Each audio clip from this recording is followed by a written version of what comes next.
డబ్బు, అనారోగ్యం, ఉద్యోగం, వ్యాపారం, అప్పులతో బాధపడుతున్నారా? మీకోసమే లాంచ్ యువర్ ఫ్యూచర్ ప్రోగ్రామ్.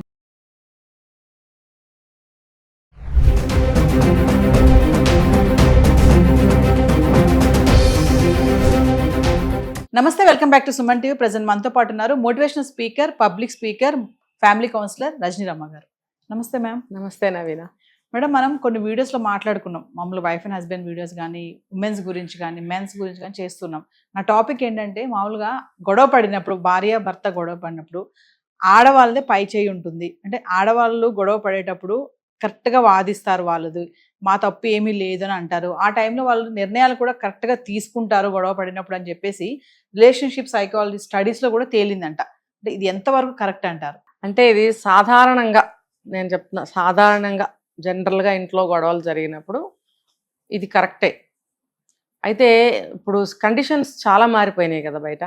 ఆ మారిపోయినప్పుడు అది కరెక్ట్ అని కూడా చెప్పలేం. ఇప్పుడు ఎక్స్ట్రా మ్యారిటల్ అఫైర్స్ ఉన్నాయి, లేకపోతే ఇంకోటి ఇవన్నీ కూడా కరెక్టా? మరి సంసారంలో ఎన్ని గొడవలు వచ్చినా సరే, ఎన్ని బాధలు ఉన్నా సరే, కట్టుబడి వివాహ బంధానికి, పిల్లలు పుట్టినందుకు ఆ ఫ్యామిలీ బాండ్కి కట్టుబడి తను అడ్జస్ట్ అయ్యి ఉండాలి. భర్త అయినా సరే, అంటే ఇక్కడ లేడీస్ గురించి అన్నారు కాబట్టి చెప్తున్నాను. మరి అక్కడ తను ఎలాంటి నిర్ణయం తీసుకుంటుంది? తన దారి తను చూసుకుంటుంది కదా. మరి అలాంటప్పుడు అలాంటి సందర్భాల్లో ఇది రాదు. కానీ జనరల్గా ఒక నార్మల్ హౌస్ వైఫ్స్ భర్తలు గొడవ పడినప్పుడు మాత్రం ఇది కరెక్టే. ఎందుకంటే ఇక్కడ నార్మల్ హౌస్ వైఫ్ అని నేను చెప్తున్నాను, సఫరింగ్ అంతా కూడా హస్బెండ్ నుంచి ఉంటుంది అక్కడ. అవునా కాదా? ఎస్. ఏది ఒక చిన్న ఎగ్జాంపుల్ చెప్తా. వచ్చేటప్పుడు ఏదో ఫలానా వస్తువు తెమ్మంటుంది, కూరగాయలో, దేవుడికి ఏదో పువ్వులో, కొబ్బరికాయో, అరటిపళ్ళలో, లేకపోతే పిల్లలకి సంబంధించిన నోట్బుక్స్, పెన్సిల్స్, ఏదో ఒకటి చెప్పింది. చెప్పినప్పుడు అది చెప్పటం అనేది తన బాధ్యతే కదా. 50% ఆఫ్ రెస్పాన్సిబిలిటీ. ఇంకొక 50% ఎవరిది? హస్బెండ్దే ఉండాలి. ఉన్నప్పుడు చెప్పటం అనేది తన బాధ్యత. పిల్లల దగ్గర ఏం కావాలనేది తెలుసుకుంది, ఇంట్లోకి ఏం కావాలని తెలుసుకుంది, అవి తెలియజేయాలి, కావాలి అనేది అంతవరకే తన బాధ్యత. ఎందుకంటే తన ఇంట్లో ఉంటుంది కాబట్టి. మరి భర్త అనేవాడు ఆ దారిలోనే వస్తాడు. నేను ఈ దారి అని స్పెసిఫిక్గా చెప్తున్నా చూడండి. ఆ దారి నుంచే వస్తాడు, అవన్నీ దొరికే దారిలో నుంచే వస్తాడు. భర్తకి పని అప్పచెప్పటంలో వన్ ఆఫ్ ద రీజన్ అది కూడా భార్యకి ఆ రూట్లో నేను వస్తావు కాబట్టి తీసుకురండి అని చెప్తుంది. ఇలాగే మాట్లాడుతుంది. మీరు అట్నుంచే వస్తారు కదా, వచ్చేటప్పుడు తీసుకురండి అంటుంది. ఒకవేళ ఇంటి వస్తువులు అయితే ఓకే, పిల్లల పుస్తకాలు అయితే మళ్ళీ 2 సార్లు హెచ్చరిస్తుంది. వాడికి నోట్బుక్ అయిపోయిందంట, రేపు హోంవర్క్ చేయాలి, మర్చిపోకుండా తీసుకురండి అని హెచ్చరిస్తుంది. వీలైతే మధ్యలో మళ్ళీ ఫోన్ కూడా చేస్తుంది. చేసినప్పుడు తేడు ఎందుకు అని అంటే అతను ఈజీగా మర్చిపోతాడు, చాలా ఈజీగా మర్చిపోతాడు. ఈవిడ ఎన్నిసార్లు గుర్తుపెట్టుకుని ఇంత ఇదిగా ఫోన్ మీద ఫోన్ చేసి ఇంకో 5 నిమిషాల్లో బయలుదేరుతున్నాడనగా కూడా, బండెక్కుతాడనగా కూడా గుర్తు చేసినప్పుడు నీ బాధ్యత ఏమైంది? నువ్వు ఈజీగా మర్చిపోయానని అసలు ఎలా చెప్తావు? నీకు కొడుకే, తనకి కొడుకే. అంటే ఇక్కడ రెస్పాన్సిబిలిటీ ఎంత శాతం అతను తీసుకుంటున్నాడు? 0. కొంతమంది, అందరూ కాదు. నువ్వు వచ్చేసావంటే నీ రెస్పాన్సిబిలిటీ అక్కడ 0నే కదా. మరి ఆవిడ అన్నిసార్లు గుర్తు చేసింది. పిల్లలకి ఏం కావాలో తెలుసుకోవటం అనేది ఒక బాధ్యత. తిరిగి మళ్ళీ అతనికి చెప్పడం ఒకటి, గుర్తు చేయడం ఒకటికి 4 సార్లు గుర్తు చేయడం. ఇంత రెస్పాన్సిబిలిటీ ఆవిడ తీసుకుంటున్నప్పుడు, ఆవిడ 100% రెస్పాన్సిబిలిటీ తీసుకున్నప్పుడు, నువ్వు 0 రెస్పాన్సిబిలిటీ తీసుకుంటున్నప్పుడు గొడవ అవుతుందా లేదా? అక్కడ వాదనలో ఆమెది కరెక్ట్ అవుతుందా అవదా? ఎస్. ఎనీ తీసుకోండి, ఇంట్లో పొద్దుటి నుంచి ఈవినింగ్ వరకు ఎన్నో జరుగుతాయి. ఎన్నో జరిగినప్పుడు ఇలాంటివే జరుగుతాయి. జరిగినప్పుడు అక్కడ తప్పు ఎవరిది? భర్తదే ఉంటుంది. ఉన్నప్పుడు మరి లేడీస్ కరెక్టే కదా. కాబట్టి ఏ సర్వే అవసరం లేదు దీనికి. జనరల్గా కూడా చెప్పేయచ్చు, లేడీస్దే కరెక్ట్ ఉంటుంది. మరి వాళ్ళు అంత రెస్పాన్సిబిలిటీ లేకుండా ఏదో ఒకటి చూసుకుంటూ, ట్రాఫిక్ వచ్చిందనో, అదనో ఇదనో, లేకపోతే ఆఫీస్లో ఏదో మర్చిపోయాను, వెనక్కి వెళ్ళాను, 5లో మర్చిపోయానో, ఏదో ఒక వంక చెప్తావు. కానీ అక్కడ ఒక క్లాజ్ పెట్టింది ఆవిడ, ఏంటి? మీరు అవన్నీ అమ్మేదారిలో నుంచే వస్తారు. నీ కళ్ళు వాటి మీద పడవా? అప్పుడన్నా నీకు అది చెప్పినట్టు గుర్తు వస్తుంది కదా. సపోజ్ బుక్ షాప్ అనుకోండి, లేదా పువ్వుల షాపు, లేకపోతే పళ్ళు, అన్ని రోడ్డు మీద అలా కనిపిస్తుంది, ఆధార్లోనే వస్తూ ఉంటావు. అని నువ్వు మర్చిపోవడం ఏంటంటే నీకు అక్కడ బాధ్యత లేదు. నువ్వు ఎందుకు బాధ్యతగా లేవని ఆవిడ వాదిస్తుంది. ఆ వాదన కరెక్టే కదా. తర్వాత ఆవిడేం చేస్తుంది? ఇమ్మీడియట్గా గబగబా తనే దగ్గరలో ఉన్న ఏ షాప్కో వెళ్ళి పని గడుపుకుంటుంది. అంటే ఆ గొడవ పడినప్పుడు ఆవిడ తీసుకున్న డెసిషన్ ఇది కరెక్టే కదా. అంత గొడవలో మళ్ళీ అతన్ని మళ్ళీ రెప్చర్ చేసి వెళ్ళి తీసుకురా అనటం అనేది జరగని పని. అప్పుడు అక్కడ తను వెళ్ళినా కూడా తిన కోపం వచ్చేస్తుంది భర్తకి. వస్తుంది, అంటే నేను వెళ్ళి తేలేక నువ్వు బయలుదేరి వెళ్తున్నావు ఇప్పుడు, నన్ను చేతకానోడిని అని అందరికి తెలియజెప్తున్నావా అనే మాటలు కూడా వస్తాయి. అంటాడు. అంటే ఈవిడ ఉద్దేశం ఏంటి పాపం, ఇందాక అది పాయింట్ అదే, తనదే రైట్ అని తేలింది సర్వేలో. ఎలా రైట్ అనేది నేను చెప్తున్నా ఇక్కడ. తన ఆలోచన ఎలా ఉంటుందంటే, ఇంత గొడవ అయింది కదా, నేను మళ్ళీ వెళ్ళి తీసుకురా అంటే మళ్ళీ కోపం చేస్తాడేమో అని రైట్ వేలోనే ఆలోచించింది తను. కాబట్టి లేడీస్ రైట్.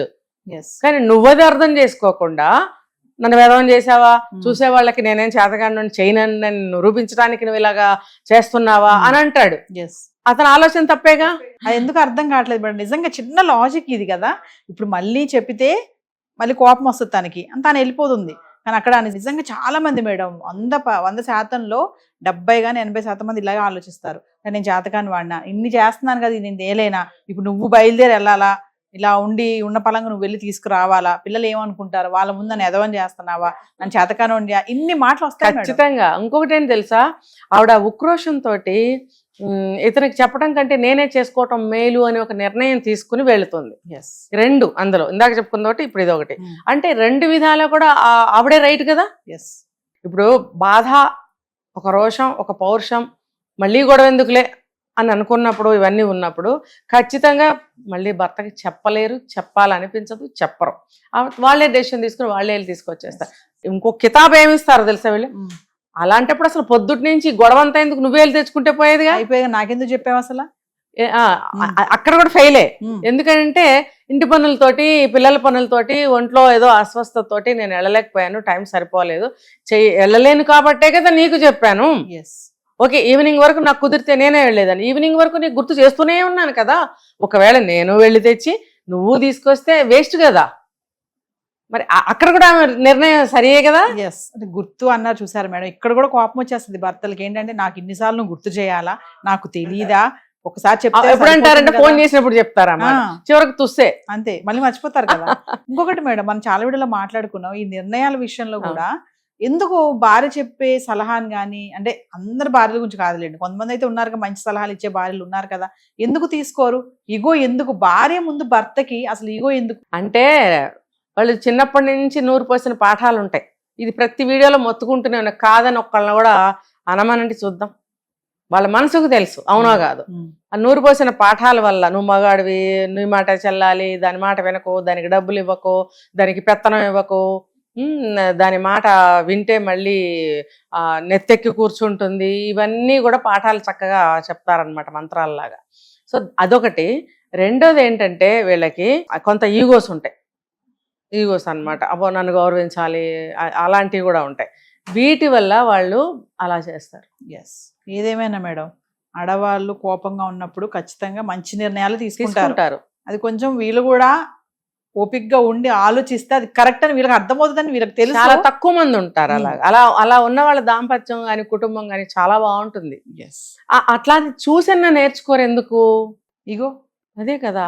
కాదు, నేనే గొప్ప అండి, ఆడెంగోడు, అలా ఉన్నాడు వాడు ఆడెంగోడు అంటారు. నేను మగోండి, ఆడెంగోడికి కూడా పిల్లలు పుడతారు, మగోడికి పిల్లలు పుడతారు. డిఫరెన్స్ ఎక్కడుంది? అంటే ఆడవాళ్ళ కోసం, భార్యల కోసం అవన్నీ తెస్తూ, చూస్తూ, కేర్ చేస్తూ, రక్షిస్తూ, ఫ్యామిలీతో ఎంజాయ్ చేస్తూ, ఫ్యామిలీతో కలిసి ఉంటూ ఉన్న ఆడతనం ఏదైతే ఉందో దాన్ని వీళ్ళు ఆడంగితనం. ఆ ఆడతనం కూడా మగవాళ్ళకి అవసరం.